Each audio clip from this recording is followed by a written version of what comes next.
Okay, naka-plug tayo sa main bulb ha. Okay, ngayon on natin. Wala namang ilaw na nag-short. Ito, pansinin nyo, nakasignal siya oh. Okay, nakasignal.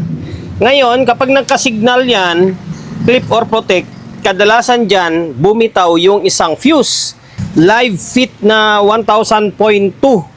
Yan, live fit na 1000.2. By the way, shoutout sa may-ari nito na pinagkatiwalaan tayo na gawin yung unit nila. Yan o, ano tong pangalan ng JD Mini Lights and Sound. Okay, JD Mini Lights and Sound. By the way, shoutout and then maraming salamat kay Bossing na pinagkatiwalaan tayo na gawin yung unit nila. Eto, tinanggal ko na agad yung takip kasi medyo may kalumaan na siya. Hirap nga ako tanggalin yung mga tornilyo. Parang ang tagal na hindi nabubuksan to. Mapapansin nyo, puting-puti na siya oh. Puno siya ng agyo. Ngayon, ang issue nito, nung tinisting ko kanina, ay parang nakasignal yung channel to. Okay, naka-plug tayo sa main bulb ha.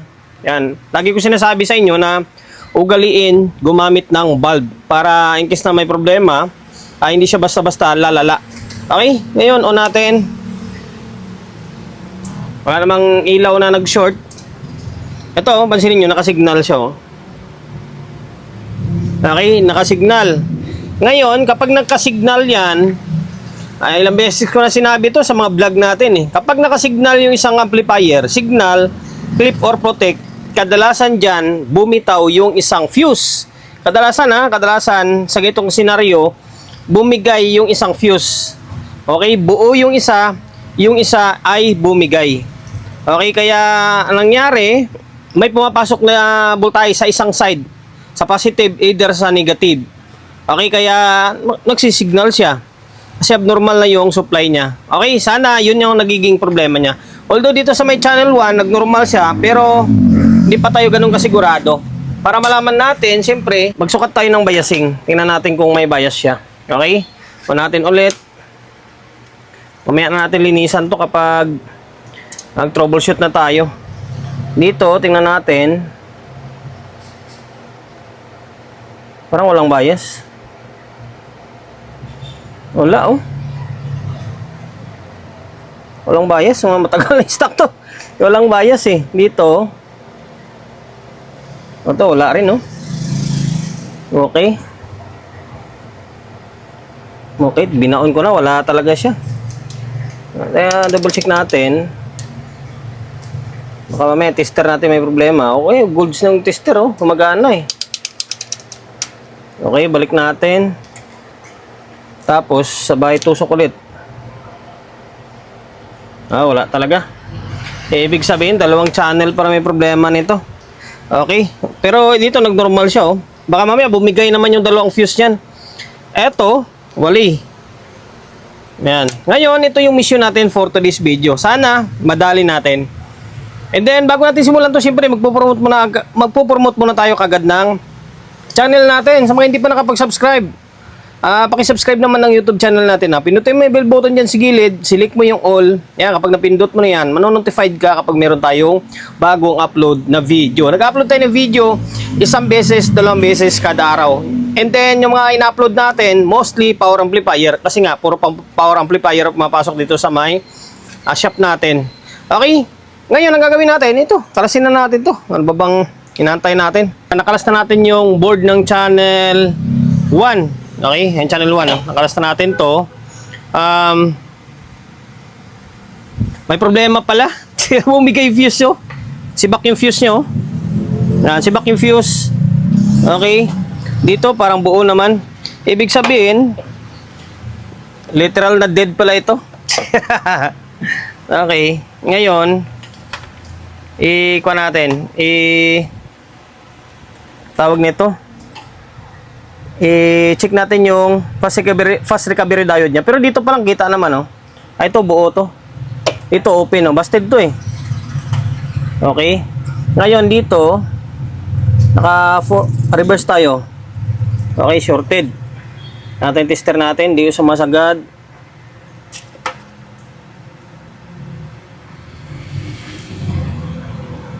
Okay.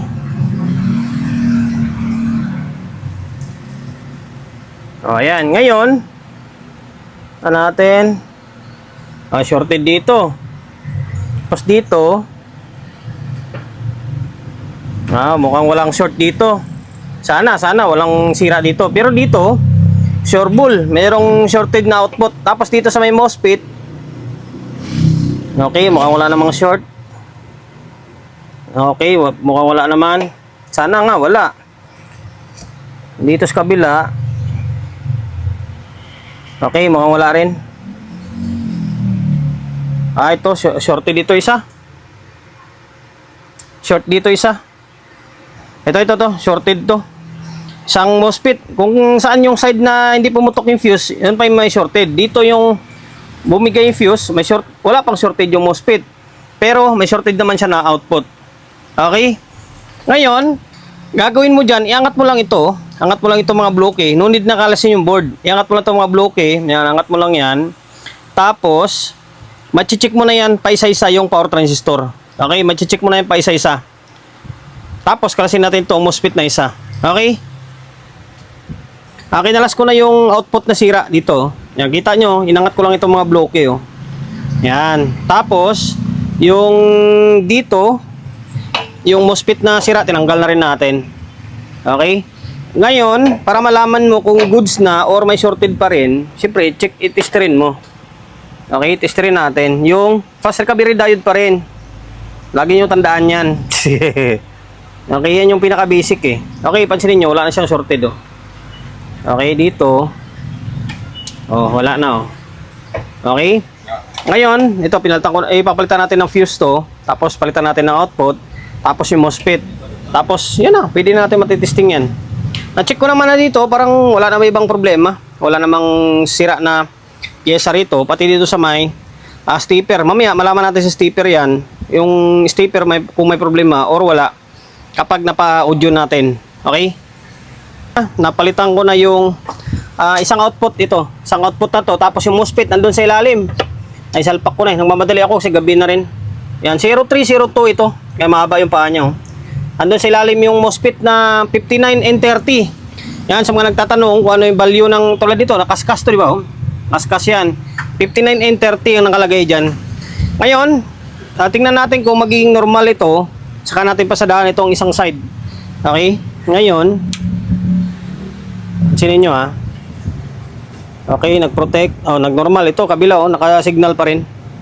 Ngayon, tingnan natin ha. Kung ano yung maging kalabasan dito. Sana maging normal to. Ayun, oh, may bias na siya. Oh. Okay? May bias na siya. Good na yan. Maaring tutunog na yan or tutugtog na. Ngayon, kalasin ko itong channel 2. Tapos, lagyan ko ng speaker itong channel 1. Testing natin. Okay? Kinalas ko muna itong supply na nandito. Tapos, ito, naglagay tayo ng speaker. Okay, may nakakabit na input. Laptop natin, gumagana. Okay, para malaman lang natin kung may audio na itong isang channel or wala. Bago tayo mag-focus sa may channel 2. Okay, ngayon. Ayun na, may audio na siya. Oh.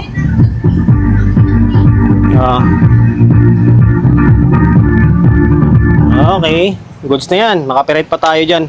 Ngayon, next move, ay, ito na. Dito naman tayo ulit magpasakit. Overtime tayo. Dinala ko yung board dito sa bahay. Ito yung board ng fit na 1000. Okay, dinala ko yung board sa bahay. Yung isa na board, yung channel 2. Yung channel 1 is napatinon natin. Ito sa may lamisita ko lang. Lamisita namin tayo gagawa. Okay, tuwing overtime dito tayo nagpupwesto. Ngayon, sibak din tong fuse na to. Sibak tong fuse, sibak ito. Ito mukhang buo yung isa eh. Yung isa lang yata yung nasibak katulad dun sa isa din eh. Diba yung channel 2? Ngayon, pakita ko sa inyo ah. Okay, ito siya oh. Ito, sibak to. Okay, ito to. Okay, dito. Okay, sibak yan. Dito, buo ito. Okay, ngayon, inangat ko na itong mga bloke kasi may shorted yung output. Pansinin nyo, shorted oh. Okay, dalawang side talaga. Kung yung channel 1, isang side lang, ito dalawa talaga siya, oh.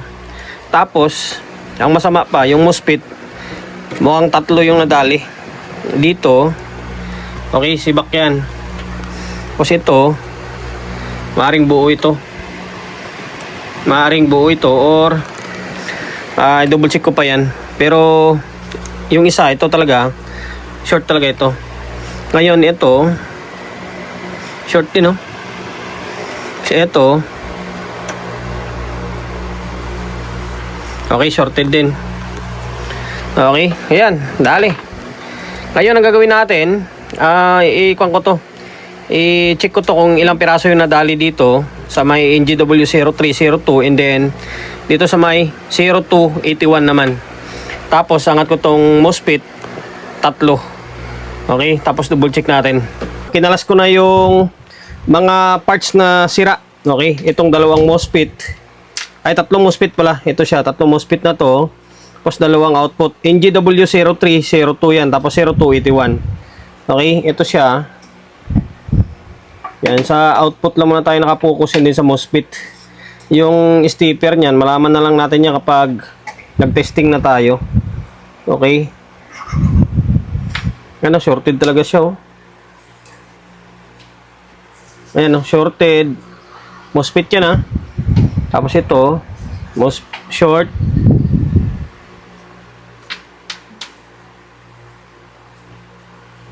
Okay, shorted. Tapos itong isa, tumatalon-talon pa eh. Malaban pa eh. O yan, shorted, oh. Okay. Ngayon, ito yung output naman. Buti, tag-isang pares lang. Ito siya, oh. Okay, shorted din to.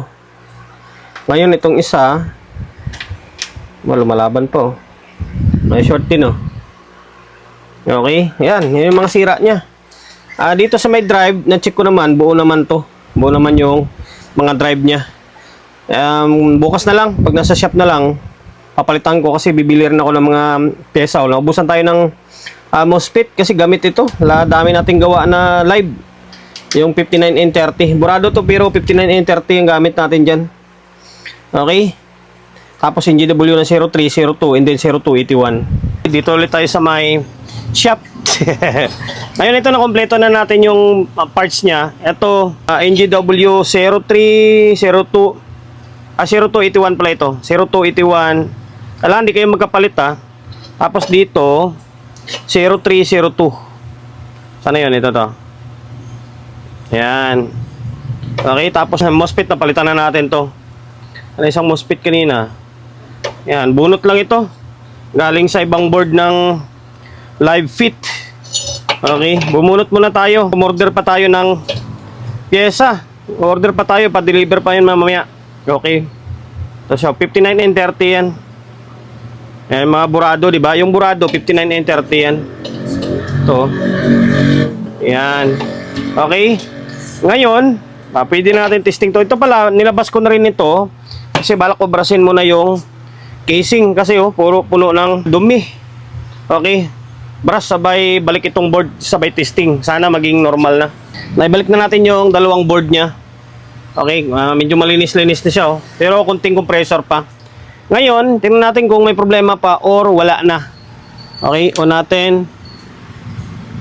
Normal naman, hindi naman umusok. Okay, hindi naman naka-protect, hindi naman naka-signal na. Ang problema ito, hindi umiilaw, oh. Mukhang putol na yung ilaw sa loob, eh. You know, bumao, no? Ginalaw ko lang. Ngayon, tingnan natin ng bias niya muna. Kung normal na siya or may problema pa. Sana normal na. Tingin ko, kwan lang naman. Yung MOSFET lang, tsaka output yung nasira. Teka lang. Okay, ayun, meron siyang bias, oh. Nasa around 0.25, 0.3 yan kapag nasa digital. Kwan lang, oh. 0.26, mataas-taas na ng konti ito. Na normal na. Okay? Ngayon, lagyan natin ng audio, syempre. Tingnan natin kung magkakaroon ng audio to. Ayan, may speaker na nakakabit yan. Tapos, may input. Okay, laptop natin gumagana. Channel 1. Okay, channel 1 may audio pa rin. Eto. Walang kwan. May signal siya pero walang audio. Meron nga. Wala siyang audio. Ano natin kung nagre-relay? Mamaya hindi nagre-relay. O natin ulit. Isa. Dalawa. Meron din naman Baka mamaya sira yung speak on nito or sira yung relay. Huwag naman sana relay. Papahirapan pa tayo magbaklas yan Pagpalitin ko yung speak on. Okay. Ngayon, meron talagang audio dito. Channel 2 ay channel 1. Okay yung speak on Ngayon, para malaman natin kung relay ang sira or yung speak on, testerin natin siyempre. Kailangan may lumalabas na audio. Pag may lumalabas na audio, meaning good yung relay. Dito. Teka lang medyo delikado kasi ito Okay. Ano natin? Dito tayo magtusok Pag dito sa may speak on. Ano natin? Ay, wala palang volume. Kailangan lagyan nyo ng volume. Okay? Ayan. Para may signal or may audio na lalabas doon sa may papuntang speak on. Okay, tingnan natin. Meron siya sira yung speak on. Okay. Sira yung speak on. Ngayon, gagawin natin dito ay papalitan yung speak on muna. Babaklas pa tayo ng back panel nito. Palit tayo ng speak on tapos itong ilaw na bumaon na sa loob siguro kinalawang yan. Okay? Palit tayo ng speak on Tuloy tayo. Tagal, pinahirapan tayo. Ito kasi pag baklas pa lang nito matagal na Sira nga talaga siya kung mapapansin nyo, yung mga lata, dapat may mga nakausli pa na lata dyan para sasabit dito sa speak on na terminal. Wala na siya nakabaon na or parang napudpud na. Okay, ngayon pinalitan na natin yan doon. Tapos, nandito yung sa may wire niya na nahatak na, binalik natin yung lock niya, tapos nilagyan natin ng pandikit. Tapos dito yung ilaw, yung protect and then on niya, kalawang na pala Kinain ng kalawang. Huwag yung pansinin yung kamay ko kasi maghapon tayo nagtrabaho Okay, ayan Ito kulay blue to, neon blue. Okay, kinain ng kalawang. Ngayon, okay na. Gagawin natin, siyempre on natin para matapos yung video natin Okay? Yan, umilaw na siya Diba? Yung protect, hindi ilaw yan. Ilaw lang yan kapag may problema na. Kung nakaprotect na siya ba. Okay? Ngayon, kanina walang audio yung channel 2 Channel 2 agad. Meron na siya Full volume. Diba? Okay? Dalawa. Okay. Goods na. Yun lang. Hanggang dito na lang. Ito, kulang pa sa konting, compressor pa ng konti. Tapos ito, mga tornilyo, hindi pa natin naibalik yan. Finalize na lang kumbaga. Sana nakapagbigay idea ako sa inyo kung paano mag-repair ng fit na 1000.2. Okay? Naka-signal siya and then walang bias. Yan, sundan nyo lang. Sibak yung output transistor and then MOSFET. And then kung paano mag-trace ng audio tracing, di ba? Kung bakit wala siyang audio na lumalabas. Yung pala sira yung speak on niya. Okay, and then dahil lumabot ko sa part ng video natin na ito at hindi ka pa rin nakapag-subscribe hanggang ngayon, baka pwede naman pakisubscribe ng YouTube channel natin Pinutin mo yung bell button sa gilid, select mo yung all. Ayan, kapag napindot mo na yan, manonotified ka kapag meron tayong bagong upload na video. Nag-upload tayo ng video 1 beses, 2 beses kada araw. Okay? God bless and then peace sa atin lahat.